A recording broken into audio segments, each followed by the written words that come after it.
Hello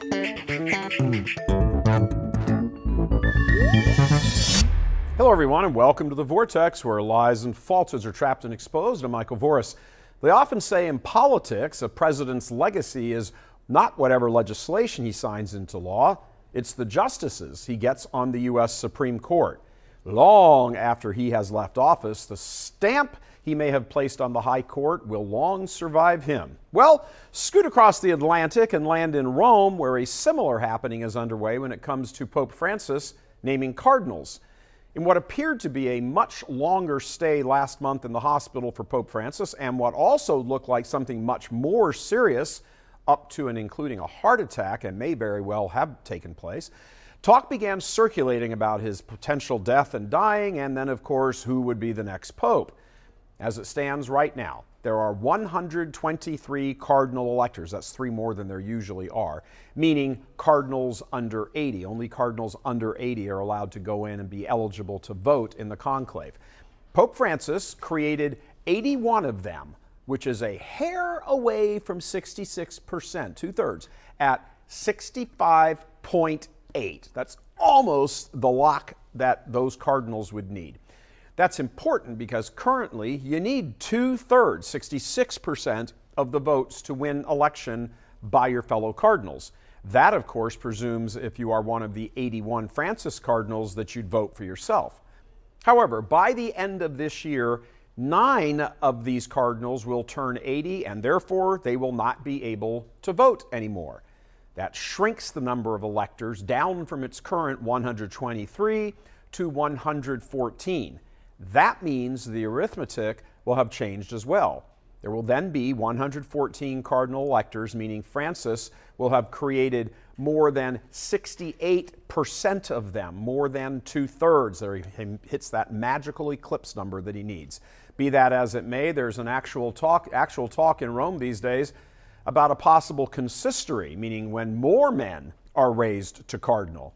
The Roman rumor mill says that may happen as well as before the end of the year, with at least 2 and likely more curial members becoming cardinals.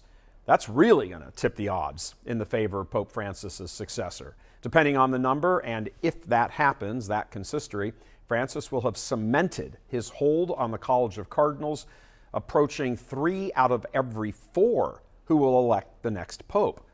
That virtually would guarantee, as much as things can be guaranteed like this in Rome, that the next man in white to emerge onto that loggia with white smoke belching out of the Sistine Chapel will be Pope Francis II.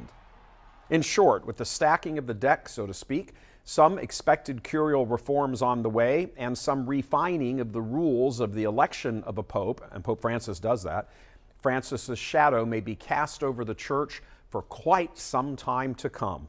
Of course, for some Catholics, that will be bad news, perhaps even greatly disturbing. But regardless of how one might feel about it, Pope Francis II is the most likely outcome once this Francis has gone to his judgment.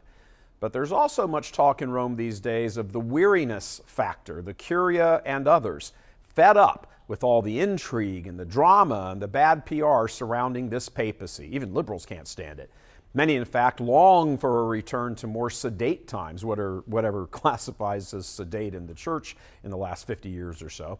There's no doubt that the next pope would be able to bring more drama to the Vatican than this one has. Entire industries have arisen, in fact, in his wake, with commentators and internet types scoring big numbers of eyeballs by merely discussing anything about him. That said, a Francis fatigue seems to be setting in, and that is causing the sensationalists on the internet to come up with even more clickbait headlines, which of course perpetuates the whole cycle.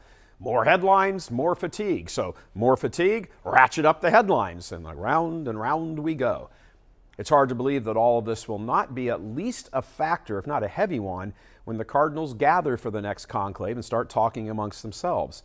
Even among less orthodox cardinals, as well as curia members, we hear that they are sick and tired of all of this, one drama after another after another.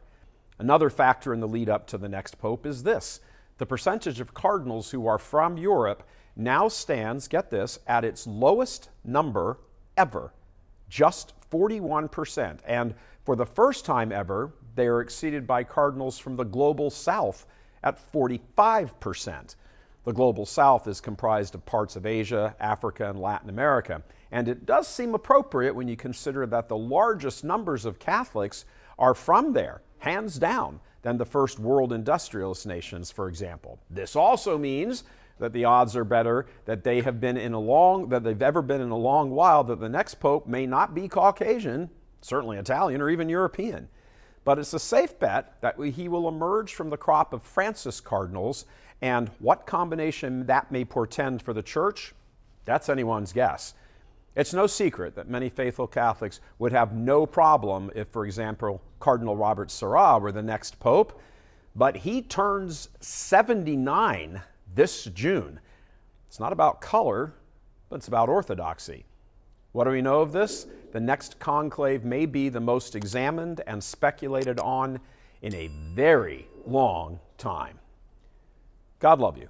I'm Michael Voris.